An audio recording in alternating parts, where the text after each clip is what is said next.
Dust rose high in the air as the metal beasts rumbled across the cracked valley. The alien soldiers shouted in a tongue unfamiliar to the human ears, but their weapons spoke a language everyone understood.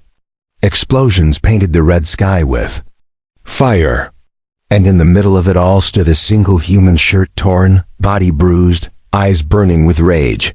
His name was Kale, no rank, no backup, just one man caught in the middle of a war he never wanted. He had wandered into this planet after a failed supply run. He was supposed to find fuel and leave. Instead, he found an army waiting and no way out. The enemy was called the Gravex Horde, 10 feet tall. 4 arms, scales thick enough to deflect plasma. They didn't talk, they conquered. And today, they had orders to kill anyone who stood in their way. When Kale refused to kneel, they didn't ask again. He didn't expect to survive the first wave. His gun ran dry after 20 shots. His fists bled after 20 more. His knuckles broke, but his heart didn't. Every Gravax that came close was sent back with crushed ribs or torn throats. The sand around him darkened with blood, but none of it was his. From a rocky ridge above, someone watched. She had emerald skin that shimmered in the sun and violet eyes that narrowed as the battle unfolded. Her name was Celia, a highborn of the Virellan clans. She had no reason to care for a human. But she didn't look away. Celia had seen warriors before, thousands, but never one who fought like this. The Gravax feared no one, yet now they hesitated. They circled instead of charged. The ground shook from their steps, but Kale stood still.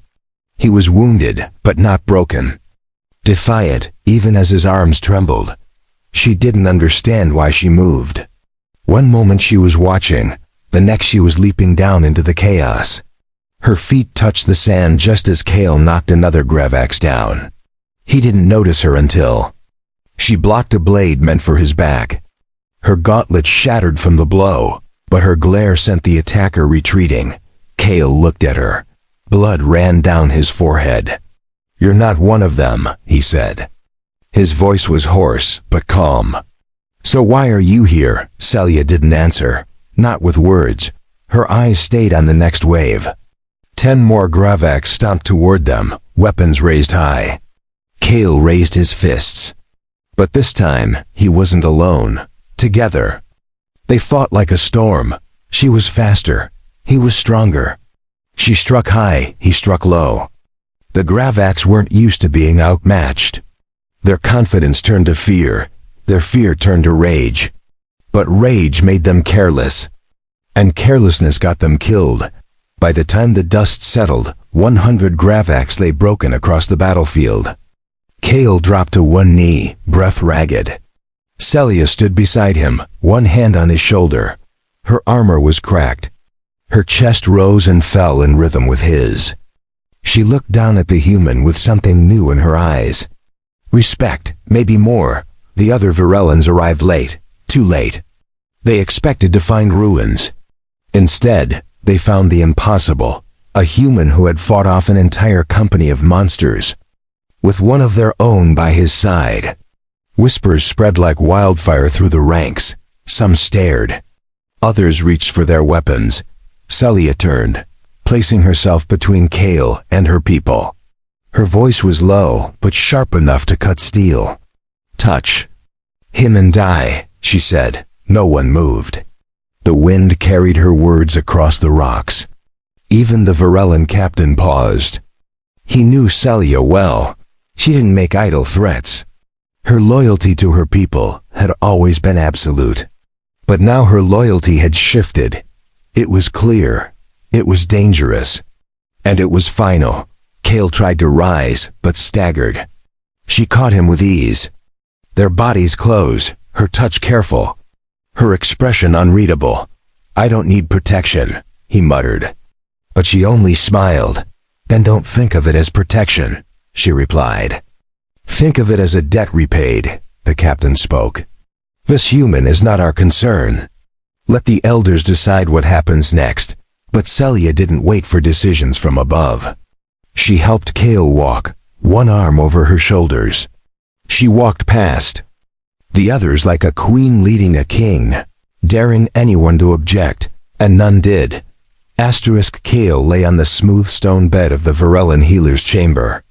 Alien devices hummed softly around him, sending pulses of blue light over his wounds.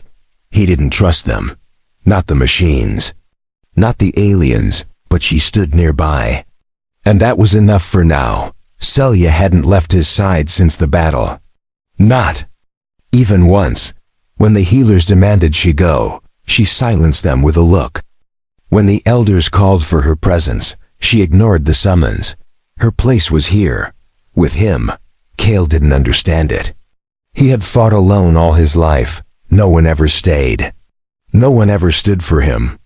And now this woman, this alien, treated him like he mattered. He didn't know what to do with that kind of loyalty. "You're awake," Celia said, stepping closer. Her voice was soft, unlike the blade-sharp tone she used on the battlefield. "I was starting to think you were pretending to sleep to avoid me. I'm not that clever," he said, wincing as he sat up. "But thanks for jumping in. You didn't have to." "I did," she replied. "You were outnumbered." "I've been outnumbered before," Kale muttered. "No one ever helped. Then they were fools," she said without hesitation. The chamber fell quiet. Kale looked at her, truly looked. Her violet eyes held something more than pride. Something he didn't want to name yet. It felt dangerous. Not because he didn't trust her, but because he did. Outside the chamber, tension grew among the Virellans. Celia had broken tradition. She had protected a human, fought beside him, touched him, all forbidden acts. The council gathered to discuss punishment, but no one dared approach her while she remained armed. Rumors spread. Some said the human had cast a spell. Others claimed she had been marked by battle madness. But none could deny what they had seen. Celia, the Warburn, standing over a fallen human like a shield of fury. In the night, Kale rose from the bed and found her seated near the window. Moonlight poured through the crystal walls, washing her. Green skin and silver. She didn't turn when he approached. She didn't need to. She sensed him.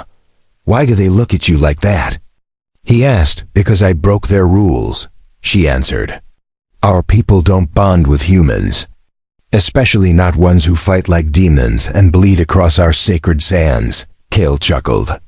"Well, I've never been good at fitting in either." Celia finally looked at him. "It's more than that. You didn't just fight. You made them afraid. And not just the Gravax. My people saw what you did. What we did together. They don't know what to do with that." "I'm not trying to start a war," Kale said.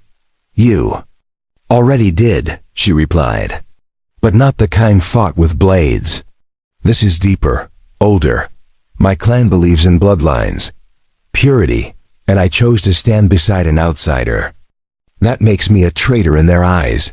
Kale leaned against the wall. His sides still ached. "You sure I'm worth it?" Celia stood and stepped closer. Her hand reached out, gently resting on his chest. "I'll decide what's worth it," she said. "Not them." Suddenly, a crash echoed through the halls. Footsteps, heavy, urgent. The door burst open, and two armored guards stepped inside. Behind them, an elder with robes of blue and gold entered, his face a mask of disappointment. "You were summoned," the elder said to Celia. "You defy the will of the council." "I protect what is mine," she said calmly. "If that's defiance, then so be it." Kale stepped forward, but Celia raised her hand. He stopped immediately. She faced the elder with the same fire she used in war. "You taught me to defend the helpless." He stood alone against death, and he won. "If honor means anything, he has earned more than your judgment." The elder looked at Kale, then at her. "You shame your house," he said. "Your bond with this human will end. One way or another." Celia's eyes narrowed. "Then try and end it," she whispered. "But you'll find I don't let go so easily." The guards didn't move. The air grew tight, Kale could see it in their eyes. They didn't want to fight her, not after what she had done. Not when her loyalty had become legend overnight. The elder turned and walked out, his robes sweeping the floor. "This is not over," he said without looking back. Celia waited until the hall was silent again. Then she looked at Kale. "We need to leave soon," she said. "They won't be patient." "Much longer," Kale nodded. "Then I guess I go where you go." And for the first time since the war began, she smiled. The twin suns rose slowly over the stone cliffs of Virellan territory. Orange lights spilled across the land, revealing ancient carvings on rock faces and the high towers of the council keep. Celia stood beside Kale at the edge of the transport platform, her jaw tight, her eyes scanning the horizon. Kale wore fresh armor, crafted for him by Virellan smiths. It didn't shine like the ceremonial kind. It was rough, strong, ready for war. He adjusted the shoulder plate and looked at her. "You sure you want to do this?" "I already did," she answered without looking at him. The wind howled across the plateau. A transport drone hummed to life behind them, its engines stirring dust and sand. They were leaving the capital. Not running, preparing. The elders had made their intentions clear. If Celia would not abandon Kale, they would abandon her. Kale stepped into the drone, but Celia paused for a moment. She looked back at the spires, at the carved towers where she once trained, at the banners of her house fluttering above the walls. Then she turned her back on them all. The drone flew low over the canyons, avoiding main air paths. Celia had chosen a hidden outpost to regroup, one of the old strongholds used before the treaties. Kale sat beside her in silence, studying her face when she wasn't looking. "Are you angry at them?" he finally asked. "I expected better," she said, "but I'm not surprised. My people praise strength, but only when it follows their rules. And if it doesn't, then it becomes dangerous," she replied. They landed hours later in a mountain hollow surrounded by stone pillars and thin waterfalls. The outpost was quiet. Only a few trusted guards remained, old veterans who owed loyalty to Celia alone. They didn't question her when she arrived with a human. That night, Kale stood outside by the fire pit, staring at the stars. They looked the same here, infinite, cold, watching. He heard footsteps behind him. "Can't sleep either?" he asked without turning. "No," Celia said. "Too much noise in my head," Kale chuckled. "Same here. I keep thinking about what comes next." Celia stepped beside him. "What comes next is the war the council refuses to see. The Gravaks are not finished. They've regrouped. They're stronger now. And we're wasting time arguing about tradition, so let's make them see," Kale said. "Let's hit the Gravaks before they hit your people again." She looked at him. "You'd do that? After how they treated you?" "I don't care about their council, but I care about you. And I don't like running," he said. Celia smiled for a second, just enough for him to notice. "Then let's plan," she said. The following days were filled with training, mapping, and building new alliances. Old soldiers returned to Celia's side. Some were cast out like her. Others were loyal only to truth, not to fear. They saw in Kale what Celia had seen, the will to fight for something beyond blood. Kale trained with them, showing moves and tactics foreign to Virellans. He didn't teach with pride. He taught to survive. He sparred every day, bled every day, and earned every nod given to him. One afternoon, after a brutal session, Celia approached as he wiped sweat from his face. "They respect you," she said. "They respect you. I'm just borrowing your credit." He replied, "No," she said. "You earned this with fists. With heart. That's something even the council can't erase." Kale looked at her, his expression serious. "Why did you really save me that day?" Celia hesitated. "Because I saw someone who would rather die standing than live kneeling. And I knew I'd never forgive myself if I let that flame go out." The silence that followed was not heavy. It was full of something new. Understanding, trust, maybe something stronger, but neither dared speak it yet.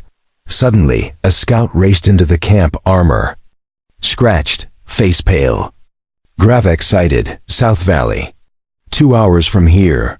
Kale and Celia exchanged a look. Not fear, focus. She gave orders swiftly, and every fighter moved. No panic, only purpose. She looked at Kale. You ready to face them again? He nodded.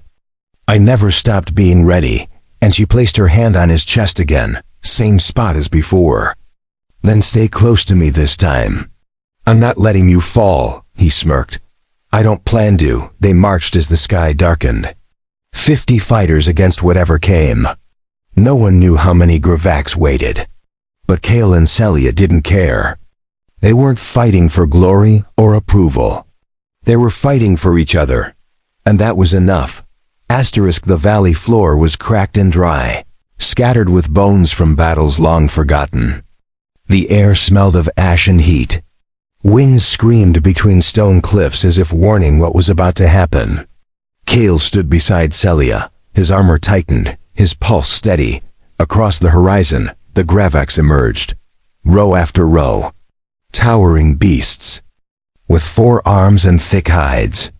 They didn't hide their numbers. They marched with thunder in their steps and bloodlust in their eyes. This was no raid. This was a message. Celia raised her hand and her warriors lined up behind her. 50 strong, not many. But trained, loyal, ready. They want to scare us. She said to Kale, it's working. He said with a grin she didn't smile. Good. Let fear sharpen your strikes. The two sides faced each other in silence. Then a single Gravak stepped forward. Bigger than the rest, covered in scars. He raised a massive cleaver and pointed at Kale. That one, the human. He dies first. Kale stepped ahead before Celia could answer. His voice rang across the valley. Come try. But bring more than one blade. You'll need it. The Gravaks roared and charged. Behind him, the rest followed. The ground shook as they ran. Celia gave no signal. Her fighters moved as one. Arrows flew. Blades clashed. Screams filled the air. Kale met the lead Gravaks head-on. Their blades clashed with sparks. The force nearly knocked him back, but he dug in. He spun, dodged, and drove his elbow into the creature's throat. It staggered, but did not fall. Celia was already beside him, her spear flashing with deadly speed. She struck high while Kale went low. Their rhythm was natural, practiced, deadly. Gravaks fell, one after another, unable to match their unity. But the enemy had numbers. More kept coming. For every one that dropped, 2 replaced it. The battlefield became a maze of chaos. Dust and blood clouded the vision. Screams drowned every thought. Still, Kale fought. He lost count of how many he killed. His arm ached. His vision blurred, but he kept moving. Until a blow struck him from the side. A Gravak slammed him into the ground. The beast raised its blade, roaring in victory. Then it stopped. A sharp gasp escaped its mouth. Celia's spear pierced straight through its back. She yanked it free and helped Kale up. You said you'd stay close, she said. I tried. But they really don't like me, he answered. She nodded and pulled him back into formation. Around them, the tide turned. Celia's warriors fought with fury. They saw Kale bleed, saw him rise again and again. And they drew strength from him. Then a horn blew, deep, terrifying. From the ridge above, another group of Gravaks appeared. Reinforcements, at least 50 more, twice their size. Heavily armored, too many. Too fast. Kale wiped blood from his face. We're going to get surrounded. We hold the center. No matter what, Celia said. That'll get us killed. Not if we finish the leader. She replied. Kale looked across the battlefield. The Gravaks warlord stood tall, shouting orders. Covered in black metal, his eyes glowed red. You think if we take him out, the others will fall apart? I don't think. I know, Celia said. They didn't wait for approval. They broke formation and ran straight toward the warlord, cutting through the chaos, dodging blades, leaping over bodies. Every second counted. Every step was fire. The warlord saw them and laughed. He welcomed the challenge. His blade was twice the size of Kale's torso. His strikes cracked the earth. One swing nearly tore Kale's shield in half. Another sent Celia rolling across the ground. Kale screamed and charged. Their blades clashed again. Sparks, metal, fury. Kale struck low, then high, but the warlord blocked everything. Then, Celia was there. Her spear pierced the warlord's side. He roared and turned toward her. That was his mistake. Kale drove his blade straight through the back of his neck. The warlord fell to his knees. Celia twisted her spear and yanked it free. Together they stepped back as the beast collapsed. The battlefield paused. Gravax froze. Then they broke. Without a leader, their unity shattered. Some ran. Others dropped their weapons. Celia's warriors roared in victory. The tide had turned. Kale dropped to one knee, breathing hard. Blood coated his hands. His vision spun. Celia knelt beside him, her hand on his face. "We did it," she said. "You saved me again," he whispered. She smiled. "That's twice now. You owe me dinner," they laughed. A strange sound after such violence, but it felt real, felt right. Around them, her warriors gathered. Not one questioned her. Not one doubted him. They had bled together. That bond was stronger than any law. Celia helped Kale to his feet. They walked back to camp, side by side. Her hand never left his arm, not once. And when they reached the fire, she turned to the others. "This human stood with us. Fought for us. Saved us. From this day forward, he is one of us." No one objected. The fire crackled as Celia's warriors celebrated their victory. Meat roasted over open flames, and old songs filled the air. Yet Kale sat quietly at the edge of the circle, his back straight, eyes locked on the night sky. He had won many fights. Too many, but something about this one felt different. Not just the enemy, not just the numbers. It was the way they had looked at him afterward, not as an outsider, not as a threat, but as one of their own. Celia approached from the shadows, her armor polished, her braid tight behind her back. She held a flask in one hand and a small cloth in the other. Without a word, she sat beside Kale and placed the cloth in his hand. It was a bandage soaked in healing oil. "You're bleeding again," she said. Kale looked down at his side. A thin line of blood had soaked through his armor. He hadn't even noticed. "Guess I missed one." "You miss nothing," she said. "You just don't care when the pain is yours." He didn't argue. He just wrapped the cloth around his waist and tied it tight. Celia handed him the flask. He took a small sip. The drink burned, but it cleared his mind. "They accepted me today," he said. "But what about your council? They'll come. With words, with threats, maybe with chains," she said calmly.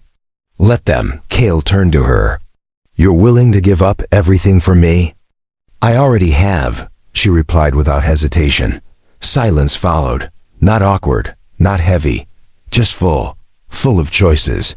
Full of things neither of them had said aloud. Until Kale finally broke it.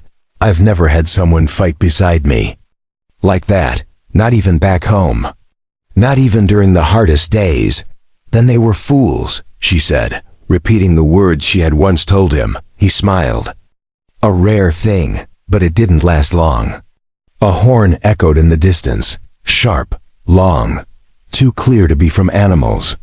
Celia stood instantly. Kale followed. The camp went silent. Warriors dropped their food and grabbed weapons. A scout ran in. Skyships. 3, bearing the royal seal. Celia's jaw clenched. "The council." Kale placed his hand on her arm. "We don't have to fight them." "Not yet." "No, but we must be ready," she said. Within minutes, The warriors formed ranks. Kale stood at the front, beside Celia. The ships landed with dust and wind howling around them. Doors opened. Robed figures stepped out. Behind them came soldiers in gold armor, weapons drawn but not yet raised. The High Elder stepped forward. His face was painted with authority. His eyes scanned the crowd and settled on Kale. "You have broken every sacred law," he said to Celia. "You bonded with a human. You defied our ruling. You raised a sword in defiance. I raised a sword for my people." She answered, "This one is not your people," the elder said, pointing at Kale. "He bled for Virellan soil. That makes him more ours than any coward hiding behind rules," she said. The soldiers behind the elder shifted uncomfortably. Kale noticed it. Not all were convinced. Not all supported this confrontation. Some had seen what he had done. Word traveled fast. Honor still meant something to many of them. "We offer a choice," the elder continued. "Exile the human, disband your warriors, submit to judgment, or face the consequences of rebellion." Kale stepped forward. "You should know something. I didn't come here to divide anyone. I didn't plan any of this. But I won't walk away from people who fought beside me." Celia spoke louder.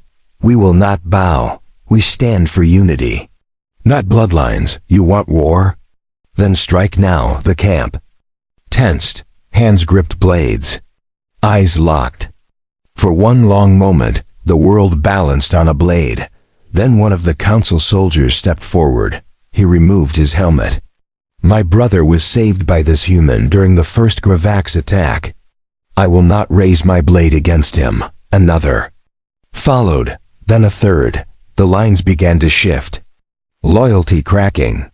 Truth shining through. The High Elder's face twisted with disbelief.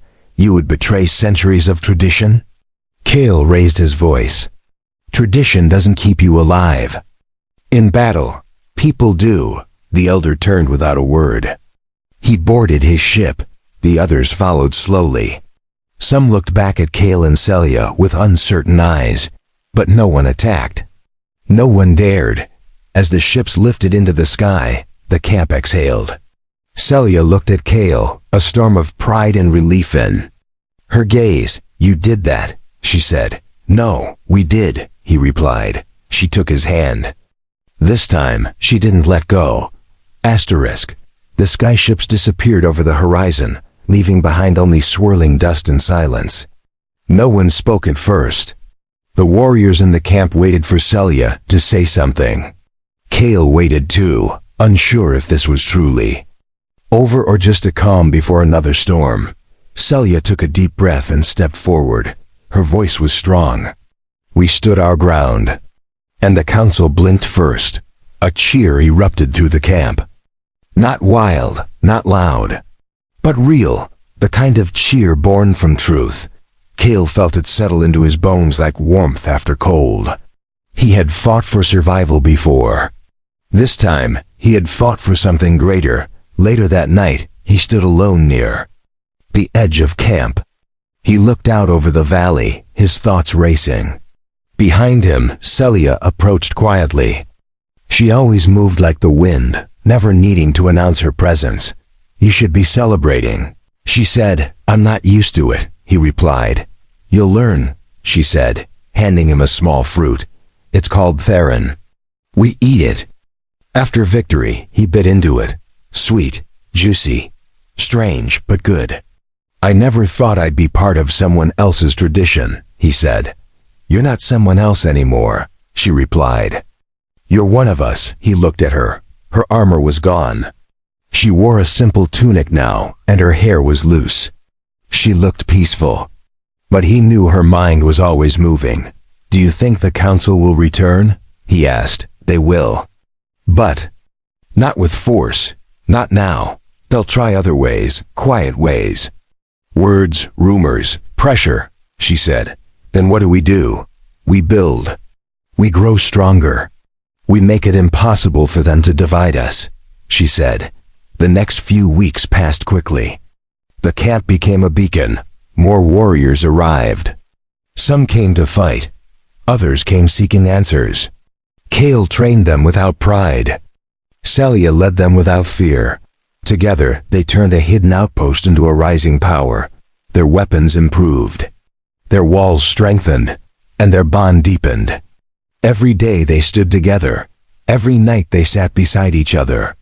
And slowly, something unspoken grew between them. One evening, as the stars blanketed the sky, Kale and Celia walked through the outer gardens. Alien flowers bloomed around them. Some glowed faintly in the dark.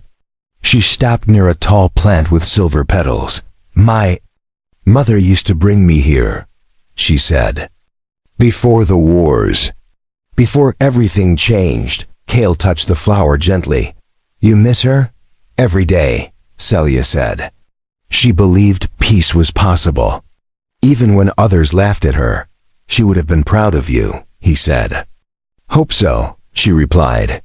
She believed that bonds could be stronger than blood. That people who choose to stand together are harder to break. Kale turned to her. "I chose to stand with you, and I don't regret it." She looked into his eyes. For a long time she said nothing. Then she stepped closer and placed her hand on his chest. The same spot where she had touched him before, after battle. Only, this time there was no blood. No pain, only stillness. "I trust you," she whispered. Kale covered her hand with his own. "I trust you too." A soft breeze passed between them. And in that moment, the weight of war and judgment faded. Just two people, choosing each other in a world still learning how to understand them. The peace didn't last long. A runner arrived. The next morning, breathless and pale, new threat. Gravak's warlord, one who united the broken clans. "He's coming." Bigger army than before. Celia gathered her leaders. Kale stood beside her. "We'll send a message," she said. "We'll make them see this land is not theirs to take." Kale nodded. "We fight again, not just fight," she said. "We win again." The army prepared, defenses raised, plans drawn. This time they would not just defend, they would strike. Kale led the assault team. Celia commanded the outer defenses. The camp was no longer just a camp. It was a fortress. Before the battle began, Celia pulled Kale aside.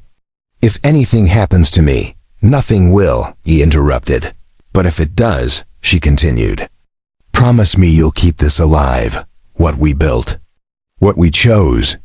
Kale held her gaze. "Only if you promise the same," she smiled.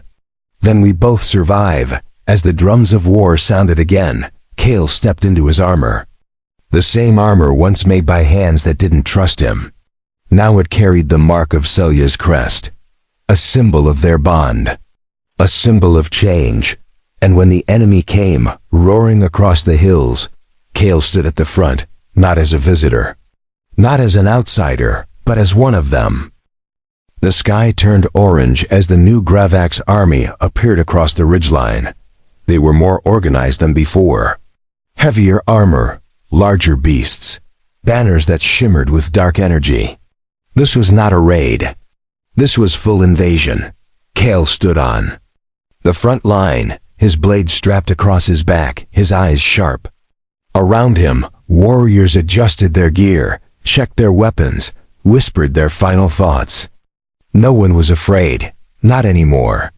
Not after what they had become. Celia walked along the formation, inspecting every soldier. She gave nods, firm handshakes, silent encouragement. When she reached Kale, she didn't speak. She simply rested her forehead against his for one breath. Then she turned and raised her voice. "Today, they come to take what we've built. Let them come. We'll show them what happens when unity is stronger than fear." A roar of agreement shook the air. Weapons lifted, spirits rose. Kale looked to the sky one last time, then forward. The enemy moved like a black wave across the valley floor. The battle began with thunder. Artillery fired from hidden turrets. Energy bolts lit the sky. Gravak's shields absorbed much of it, but not all. The first rows fell, but the second line kept coming. Closer, Louder, fiercer, Kale led the first countercharge.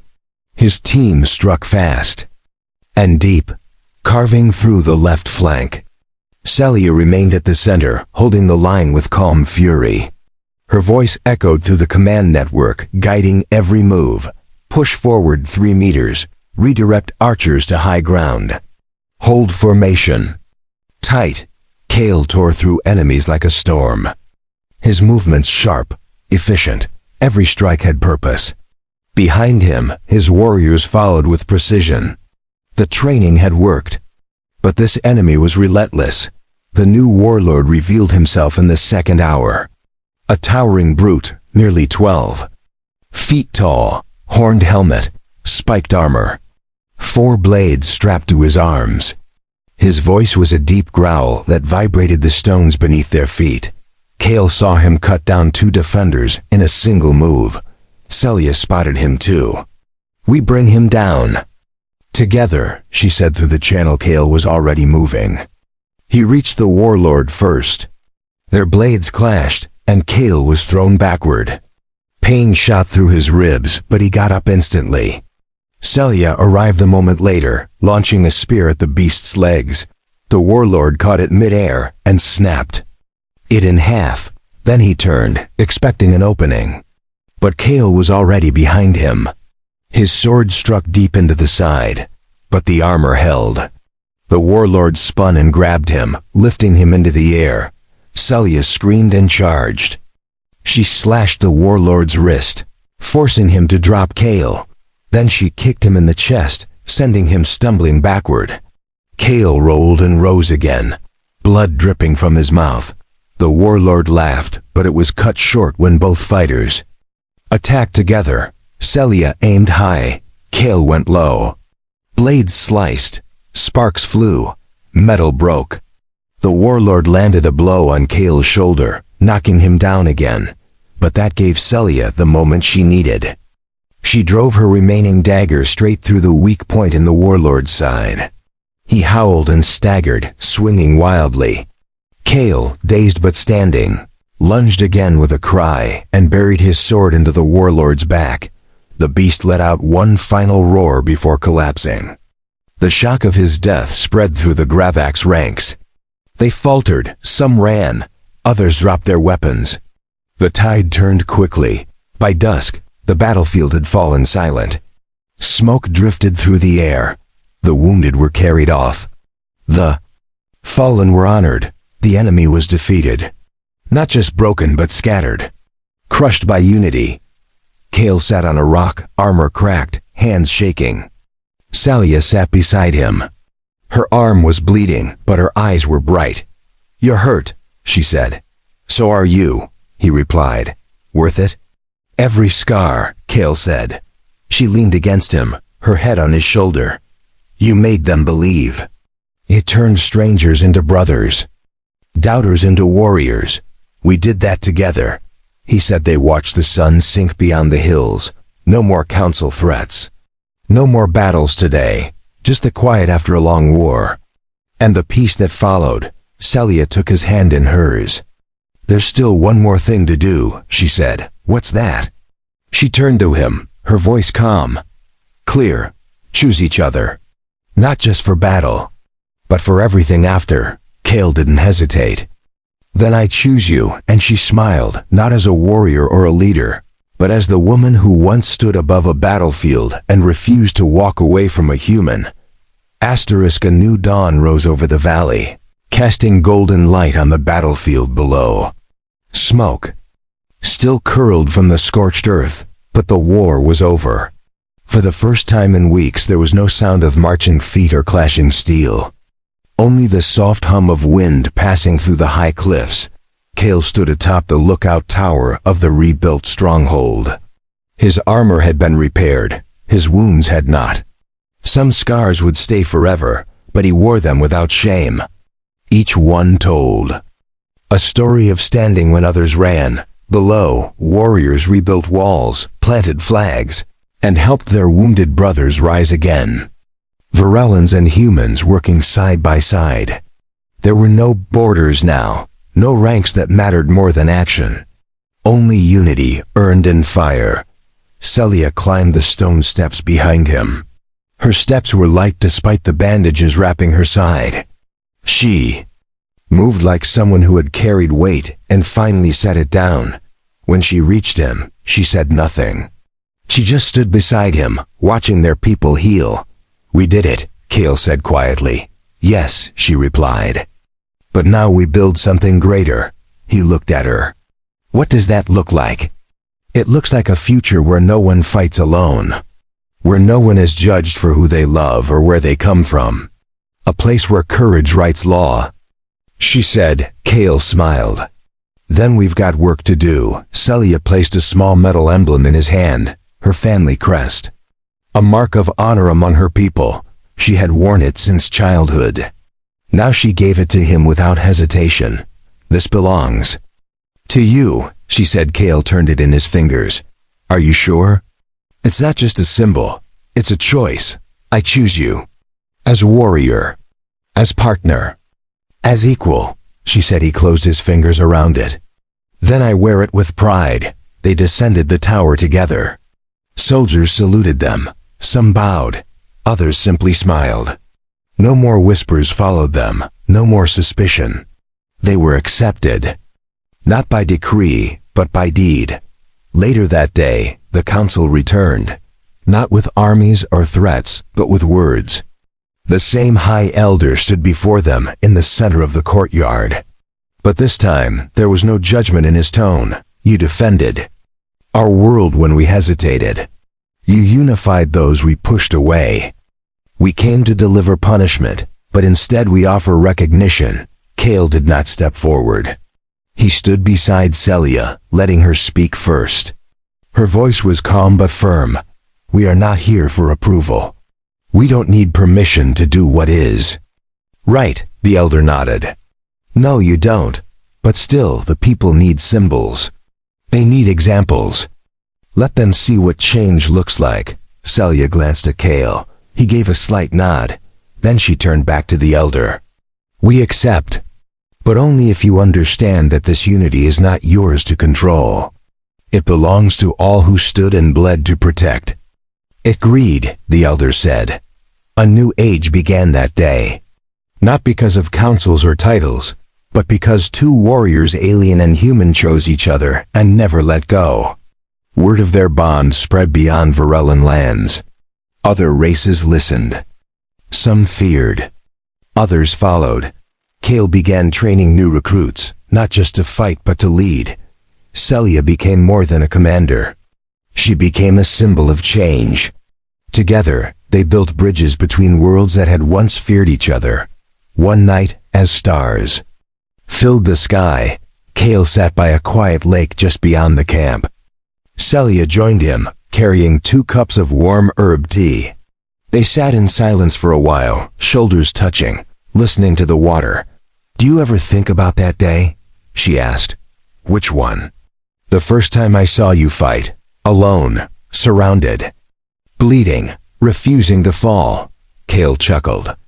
"And do you remember what you did?" "I jumped in without thinking," she said. "No.